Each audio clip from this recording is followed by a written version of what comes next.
It's now my great pleasure to introduce the next panel on the main stage, hosting in the new normal. Or is it normal? What is going to happen next? How are we going to be hosting events in the future?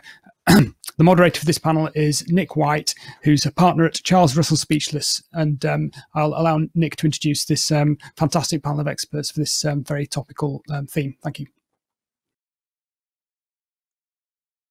Many thanks, Ben. Good afternoon, everyone. And what a fascinating session that just was from Saud into what we have to look forward to in terms of Qatar 2022. Yeah, so welcome to this session on hosting in the new normal. We don't need to go back over the fact that for the best part of a year we've all been dealing with some extremely difficult circumstances and trying to work through some very difficult times. But hopefully in this session, we can start to pick up on some of the positives maybe that we can draw from some of the experiences that we've all had, and also perhaps as well begin to look forward to a post-COVID era maybe. Before we kick off, what I'd like to do is just ask each of our speakers very kindly just to give a brief introduction to themselves. And just before I do that, if you have questions, please do send them through on the chat and we'll try and pick them up as we go through the session. And if you can just preface questions with a Q and a colon so we can easily spot that they're questions, then that would be very helpful. But without further ado, I would like to crack on and as I say, ask each of our speakers just to introduce themselves very briefly. So as he's at the top of my screen, Sven, we'll start with your good self.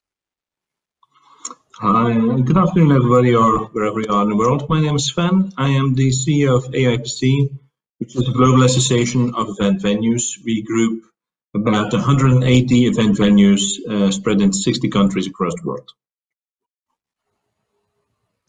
Brilliant. And Mandy? Hello, everybody. Mandy Keegan, Director of Media Services at Expo 2020, which is now taking place in 2021 and previously involved in many major events over the last, dare I say, 30 years. Thanks, Mandy. And last but not least, Annie. Thank you, and hello everybody. So Annie Hairsine, I'm the Director of Programme Management and Integrated Planning for Birmingham 2022. I've been working in technology development and programme management for about 20 years across a number of industries and sectors, but I'm very involved with hockey, having been involved in London 2012, Glasgow 2014, and the Hockey World Cup, which was in London in 2018. Fantastic. So the first question, actually, I'm going to direct to you, Annie. It's a nice, straightforward one, but you're obviously responsible for helping to organise the Birmingham 2022 Commonwealth Games, as you've said. You know, we're all aware of the risks that we've had from COVID and the challenges that has represented. So, you know, how do you get all of these athletes, all of these people to a major international event and home again safely? No, very, very good question. And I think it obviously starts now. We are still 18, 20 months out from starting our event. But we've already seen, and obviously over the last 9 months, we've been responding to the situation that we find ourselves in and creating that safe environment. So that starts with the staff within the organising committee, within our local delivery partners, and really embedding that safe culture so that we're ready to host the games in a safe environment in 22. And I think when we move forward to the games, we then start to think about our different client groups, and in particular, and most importantly, obviously the athletes and the teams and the technical officials, and making sure that not only when they're in Birmingham that they are in a very safe environment, but that whole journey for them when they come from their Commonwealth nation anywhere around the world, and probably could still be dealing with the effects of COVID at various different levels, but thinking about how do we get them to Birmingham safely? How do we then take them through the games so that they can participate in a very safe environment, that they're safe in one of our villages, and then ultimately we can then get them safely home as well. And there are a number of measures that we're obviously talking about at the moment in terms of being able to put those in place and create that ultimately safe journey for those participants. But then I think when we think about the other client groups, and we expand that out to the workforce, to our suppliers, the staff I've mentioned already, but thinking about what other measures do we have to put in place for that much broader group in terms of their participation in our local environment, and thinking about that again in a number of different facilities across the region as they participate, as they contribute, as they're trained for the games. So thinking about making considerations for them. And then also in terms of sort of equipment, is thinking about our suppliers, maybe our locally engaged contractors, but all the equipment that has to be brought in, whether it's imported, and no least the challenge of bringing that in a COVID environment, but also thinking about potentially the impact of EU exit, and combining that and thinking how do we create that safe environment for all of that equipment to arrive, for our uniforms to be put in place, to be available, and to service all of the client groups that we've got. So there are a huge number of considerations, but I think what we're trying to do is take a very sort of long-term perspective in that regard, and not just solely focus on the days of the games and the operations of the games in particular. Yeah, brilliant. Thanks for that. I guess it's easy to forget sometimes about not just about the people, but there's all of that equipment that needs to be handled as well, and that presents challenges of its own. Sven, have you got sort of anything to add to that specific topic about, this issue of getting people to events and then home again safely?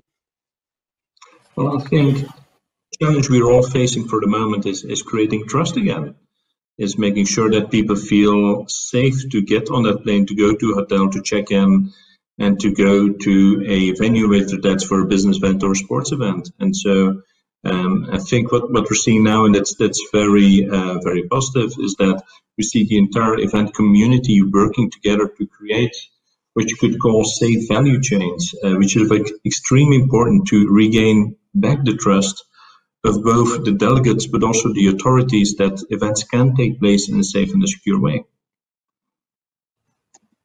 Brilliant. And finally, Mandy, have you got any thoughts to add on that specific topic? You're responsible for the Expo 2020 in Dubai. 2021 isn't it in Dubai, but otherwise it'd be a bit late. But any just specific thoughts on getting people there and then home again safely? Certainly, it's been a matter of much focus in Dubai, as you can imagine. From a visitation perspective in particular, we are expecting a great number of international visitors, and therefore the complexities of getting them here and back home safely is enormous. I think from our perspective, we've planned for every eventuality. It's a little too early for us to have our final plans in place, but I think it's all about mitigating every possible connotation of what could happen in the next probably 3 or 4 months that will dictate what we end up doing at event time for the visitors. Fantastic, thank you. And then just developing that theme, and another question for you, Sven. And we've spoken about, for example, about the COVID protocols that you would need to have in place and so on. But how have you seen best practice in general in terms of event organisation develop over the past 9 months or so? And what do you see the future holding in that regard? Yeah, well, what we've seen, I think, over the last 9 months is something very exceptional. I think As an event industry as a whole, we saw the challenge. And if you come to event venues, normally we are fierce competitors amongst each other. But here we saw the common challenge, and not only between event venues, but we saw that organizers, associations, exhibitors were all facing the fact, how can we deal with this and how can we create safe and secure environments? And what happened in this year, I'm extremely proud of that, is that you had UFI, which is the Global Associations of Exhibitors, ICA, which is a global association of associations, and AIPC, which is the Global Association of Venues. We pulled our members together and said, guys, we need to come together and work on safety protocols.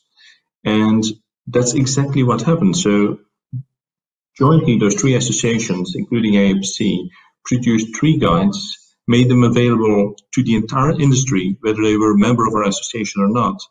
And actually the last one, which was around best practices on reopening business events, had 12 case studies on how events can take place in a real and secure way. I think that is very hopeful, right? So we do see a way of organizing safe and secure events. We share best practices, we share lessons learned, and then as an industry, we grow as a whole. And I think that is great. But that was 2020. What we've also seen in 2020 is digital coming up, right? And so where I do think we are now in a place where we have a good view on safety protocols and we can put them in place and make sure that everybody feels safe in venues. Now we also need to think a little bit further and say, okay, we have seen this new reality happening in 2020, which is digital. How can we include this into the next normal? And I think that's going to be our challenge for 2021.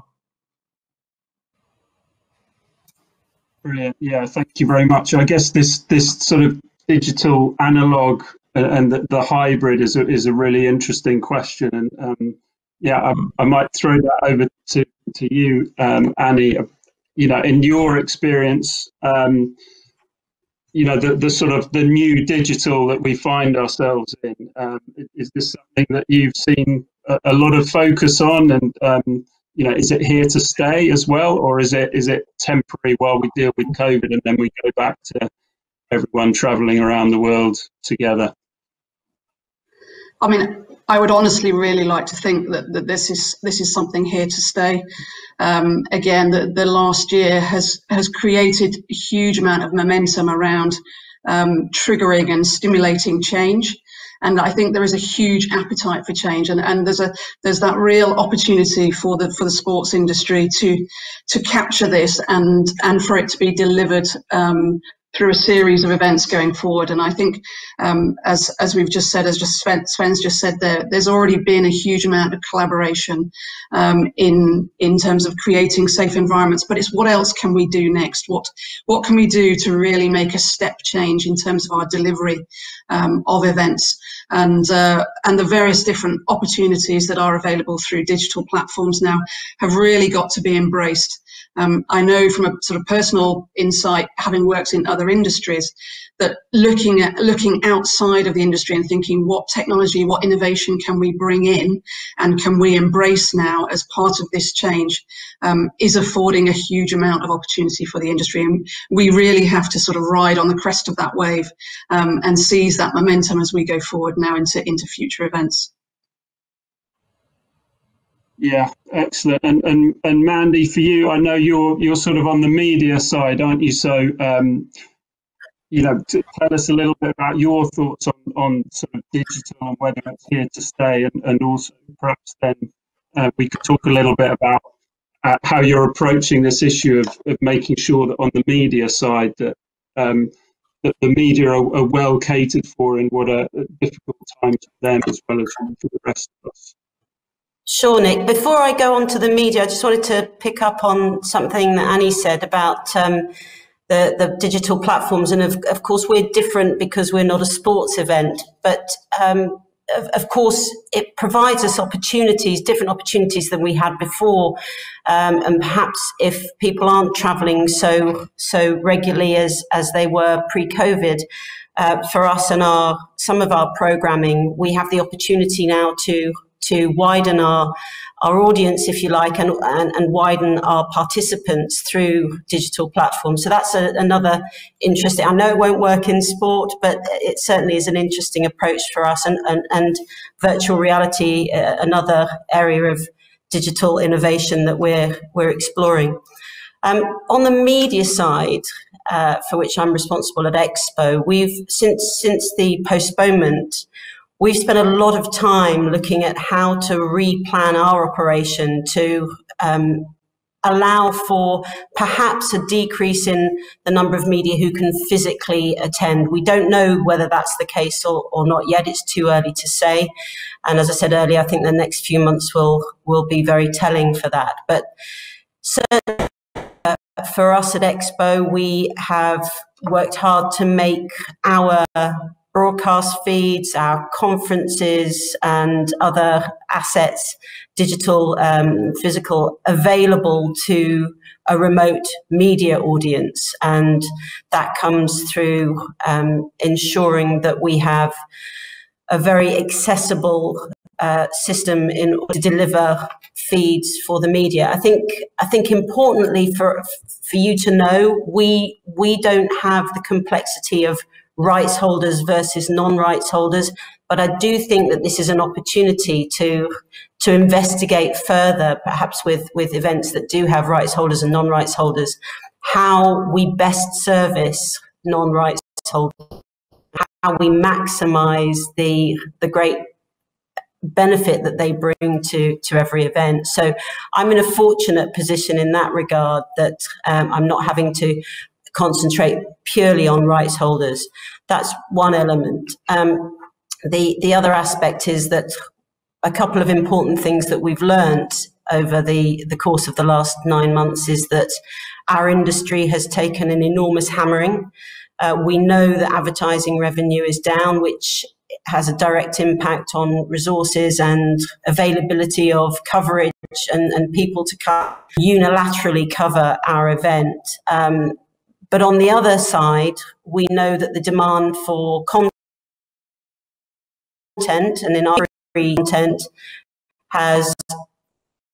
we're in an interesting position where we've got a great opportunity to expand our reach and hopefully tell some of the fantastic stories that are coming out of Expo in terms of sea changes, how we tackle global issues, and of course the pandemic being a central one. So I think the pandemic is truly awful for us, but for us as a world, as a group of people. But for me in particular, we're looking at the opportunities as well.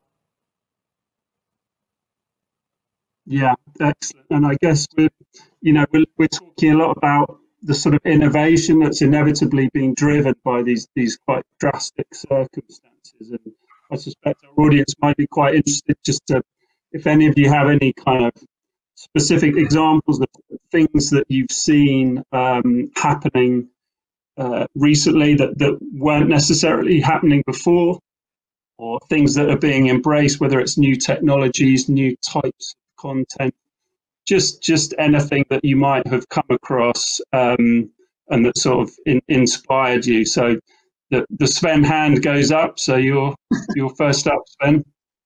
I'm not sure about the protocol on this one. No, what we've seen, if you look at event venues, is that we were playing around with digital for a couple of years, right? And now what I've seen in our industry, in the venues industry, is that all of a sudden we have been catapulted by 10 to 15 years into the future. I've got a venue in Singapore, Marina Bay Sands, who actually is able to play with holograms. I've got most of the venues having inside studios, being able to create, hybrid events just like that. And I think that's a very limited amount of time. They have been able to come up with new channels and new ways of connecting communities. And I fully realize that doesn't work for any type of community or any type of event. But it is truly remarkable how agile and how fast venues have been able to adapt, and that's strategic, but also very tactically. Now, what we've seen in the first wave of COVID across the world is that venues have been transformed into hospitals. We're now entering the vaccine area. Well, venues are being transformed into vaccine zones. So it's an ever-changing world, and that puts the staff and the leadership of venues under an amount of stress, because it's continuous change.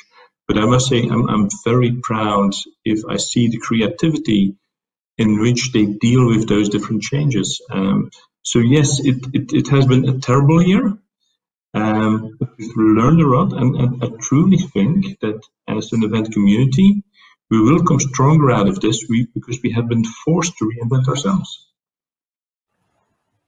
Yeah, I agree, and I think that there are opportunities like hosting Host City virtually. Who'd have thought that we would be doing this when I was in very cold and rainy Glasgow last December? And what we've done at Expo is we've been a series of theme weeks with panelists from around the world in a similar way that we're doing today. And we wouldn't have been doing that a year ago. So we've, as Sven says, we're expanding that opportunity, and therein lies the opportunity.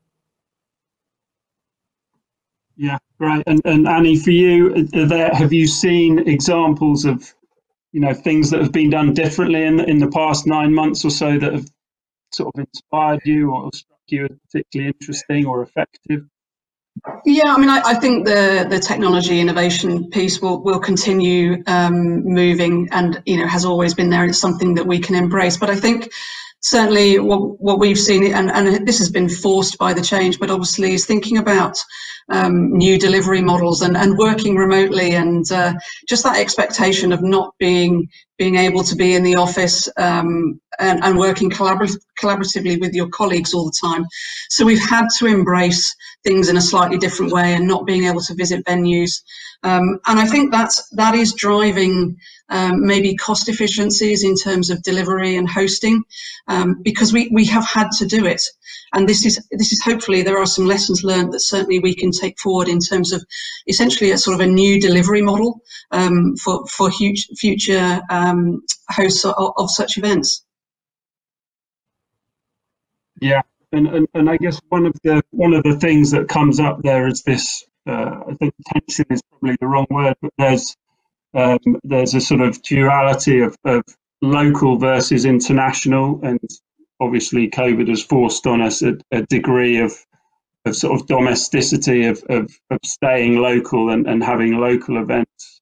And then it strikes me as well that we have things like environmental concerns over air travel and so on.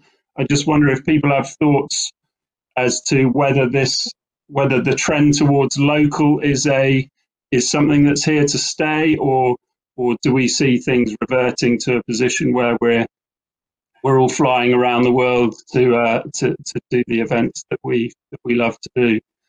If anyone wants to stick their hand up to take that first. Nick, it's so difficult, that one. Speaking as a person who's got half the family over there in the UK and half the family over there in Australia, and being a massive fan of traveling, but understanding the environmental impact, it's a really tough one.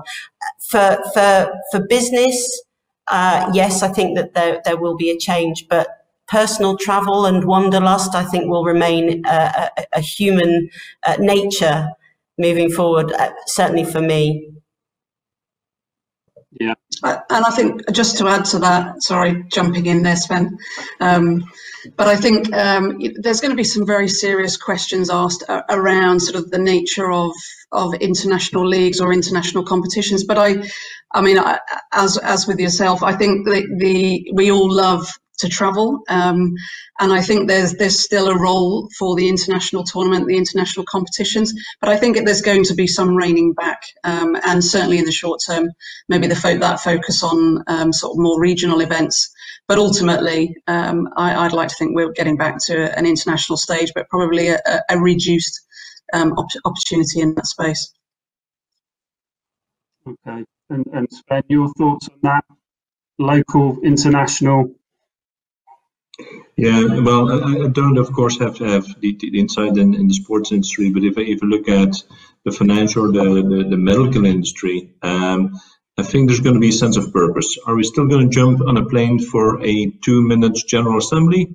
No, we're not going to do that anymore. So forget about that. But if we need to work on the future of finance, if we need to find a new way of beating cancer, if indeed we need to do those sport competitions which delight so many people across the world, that's only going to happen physically. That's the only way. Yeah. So yes, people need to get back together for trade, for collaboration, for innovation, and definitely for sports. Yeah, and I think obviously only really Annie is from the sports world, but for sport there isn't really much. There aren't really other ways of organising sporting events other than gathering in one location, are there? I guess unless potentially for esports there's potential there, but otherwise it's quite necessary in a sports context. If I'm looking forward to one thing for 2020, if I'm looking forward to one thing for 2021, it's being in Barcelona and seeing the soccer game, right? Together with thousands of other people. And sounds fantastic. And I'd like to be at White Hart Lane, but there you go. It might be a while. Excellent. Well, look, we're getting towards the end of the session, and a poll is being run, which is another very easy question. When will the events industry get back to normal? And the options are 2022, 2024, beyond, and never. So I wonder if each of you would like to just take a stab at that and give us your thoughts on how you would answer that. Sven, why don't you take it first as you're top of the screen? Oh, unless Annie wants to. No, you know what? It's going to be in phases. I think what we're going to see in 21, we're going to start up with large domestic ones. End of 21, we're going to have the first international ones. 22, we need to be back there. Okay, so 2022. Annie? Yeah, Nick, you can imagine what I'm going to say, but we'll go along with 2022. But I do think that it is going to be a new normal. I guess the clue is in the title, but it's not going to be as it was before. But I think, as we've been discussing this afternoon, it's about embracing that new normal and seizing the opportunity that it provides. And I just think we will get back to events and probably feel a little bit different, but for the better. And that I think is a positive. We have to see the positive that comes out of this. Yeah, absolutely. And Mandy, for you? Clearly, I'm going to say 2021 because Expo starts on the 1st of October next year. But I do think very dependent on how we progress with vaccines around the world. And we've seen some encouraging news over the last few weeks, which I'm hoping very much saves many lives and enables us to have the confidence to address the new normal sooner than we otherwise thought. Of course, there are other factors to bring people back to the new normality. That many people's lives have been by this pandemic, lives lost, and people's economic circumstances have changed dramatically. So I think it will be a slow return, but I'm very, very hopeful that we as an industry will be back on our feet and shouting from the rafters very soon.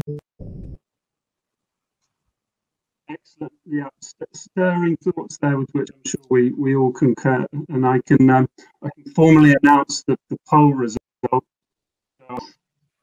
51% of our audience believes that by 2022 we'll be back to normal. 29% think 2024. 7% think beyond that, and then the 12% who say we'll never get back to normal. So who knows? We shall see what happens. But I think at the end of our allotted time, and I just want to thank each of you for your sort of specialist and really interesting insights. And themselves and have a great conference, and the same to the three of you. And I think I will hand back to Mr. Stevenson. Thank you, Nick, and thanks to all the panelists. Fascinating poll results and fascinating perspectives on from the panelists there. Look at that poll question.